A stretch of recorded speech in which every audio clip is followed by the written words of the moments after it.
भगवान जगन्नाथ की कथा। नमस्कार दोस्तों, आज हम आपको लेकर चलेंगे एक दिव्य यात्रा पर, जहां हम जानेंगे भगवान जगन्नाथ की अद्भुत कथा और उनके पवित्र धाम पुरी की महिमा। भगवान जगन्नाथ का मंदिर सिर्फ एक धार्मिक स्थल नहीं है, बल्कि इसे भारत के 4 धामों में से एक माना जाता है। इसे देखने और भगवान के दर्शन करने के लिए देश विदेश से लाखों श्रद्धालु आते हैं। जगन्नाथ जी का जन्म और महत्व।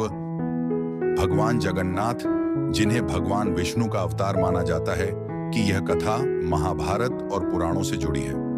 मान्यता है कि द्वापर युग में भगवान कृष्ण ने जब अपनी लीला समाप्त की, तब उनके अवशेषों को पुरी के राजा इंद्रद्युम्न को सपना आया कि वे इन अवशेषों को एक पवित्र स्थान पर रखकर उनकी मूर्ति बनाएं। राजा ने यह आदेश सुनकर तुरंत तैयारियां शुरू कर दी। उन्होंने भगवान विष्णु के अवशेषों को एक विशाल पेड़ में ढूंढा और उसे लेकर जगन्नाथ, बलभद्र और सुभद्रा की मूर्तियां बनवाने का निर्णय लिया। कहा जाता है कि राजा इंद्रद्युम्न ने विष्णु के अवशेषों को ढूंढने के लिए समुद्र तट के पास एक विशाल वृक्ष को देखा, जो अद्भुत ऊर्जा से भरा हुआ था। वह समझ गए कि यही वह स्थान है जहां भगवान के अवशेष छिपे हैं। राजा ने उस पेड़ को कटवाकर उससे भगवान की मूर्ति बनवाने का फैसला किया। लेकिन भगवान की मूर्ति बनाने का काम इतना आसान नहीं था। जब राजा ने मूर्ति बनाने के लिए एक कारीगर को बुलाया, तो कोई भी मूर्ति बनाने में सक्षम नहीं हो सका।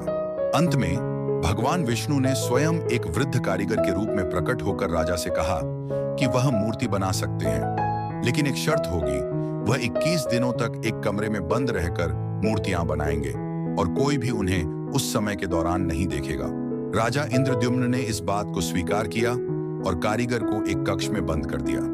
कारीगर ने मूर्ति बनाने का काम शुरू किया, लेकिन कुछ दिनों के बाद कमरे से कोई आवाज नहीं आई। राजा और रानी चिंतित हो गए कि शायद कारीगर की तबीयत ठीक नहीं है, इसलिए उन्होंने कमरे का दरवाजा खोल दिया। दरवाजा खोलते ही राजा ने देखा कि मूर्तियां अधूरी हैं। भगवान जगन्नाथ, बलभद्र और सुभद्रा की मूर्तियों के हाथ पैर अभी तक पूरे नहीं बने थे। राजा यह देखकर बहुत दुखी हुए, लेकिन तभी एक दिव्य आवाज आई, इसी रूप में हमें स्वीकार करो, यह हमारी इच्छा है। राजा ने इस अधूरी मूर्ति को ही प्रभु का रूप मानकर उन्हें मंदिर में स्थापित किया। भगवान जगन्नाथ का यह मंदिर ओडिशा के पुरी में स्थित है। इसे 12वीं शताब्दी में गंग वंश के राजा अनंतवर्मन छोड़गंग देव द्वारा बनवाया गया था। यह मंदिर हिंदू धर्म के 4 धामों में से एक है और यहाँ हर साल लाखों श्रद्धालु भगवान के दर्शन के लिए आते हैं। मंदिर की सबसे खास बात है इसका विशाल रथ उत्सव, जिसे खुडपो रथ यात्रा बात कहते हैं। पुरी की रथ यात्रा विश्व प्रसिद्ध है। इस दौरान भगवान जगन्नाथ, बलभद्र और सुभद्रा को विशाल रथों पर बिठाकर पूरे नगर में घुमाया जाता है। यह यात्रा लगभग 2 किलोमीटर लंबी होती है और लाखों भक्त इन रथों को खींचने के लिए जुटते हैं। ऐसा कहा जाता है कि जो व्यक्ति भगवान जगन्नाथ के रथ को खींचता है, उसकी सभी मनोकामनाएं पूरी होती हैं और उसे मोक्ष की प्राप्ति होती है। पुरी का जगन्नाथ मंदिर कई रहस्यों और चमत्कारों से भरा हुआ है। इसमें सबसे पहला रहस्य है मंदिर का ध्वज। इस मंदिर के शीर्ष पर जो ध्वज लहराता है, वह हमेशा हवा के विपरीत दिशा में लहराता है, चाहे हवा किसी भी दिशा से क्यों न चल रही हो। वैज्ञानिक भी इस अद्भुत चमत्कार का कारण नहीं समझ पाए हैं। दूसरा रहस्य है रसोई घर। जगन्नाथ मंदिर के रसोई घर में प्रतिदिन 56 प्रकार के भोग तैयार होते हैं, जिसे महाप्रसाद कहा जाता है।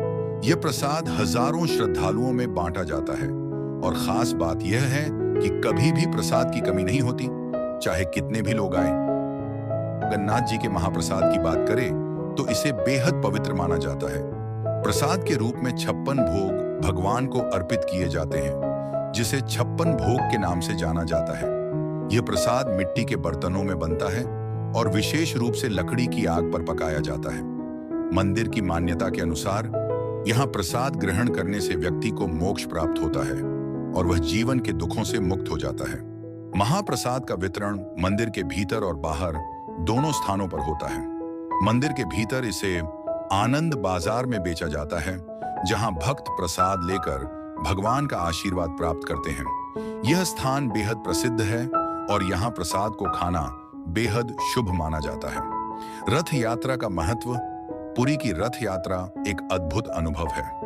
यह यात्रा उस समय का प्रतीक है जब भगवान जगन्नाथ अपनी मौसी के घर जाते हैं। यह यात्रा हर साल आषाढ़ शुक्ल द्वितीया को शुरू होती है और 9 दिनों तक चलती है। इस दौरान भगवान जगन्नाथ, बलभद्र और सुभद्रा के 3 विशाल रथ बनते हैं, जिन्हें लाखों भक्त खींचते हैं।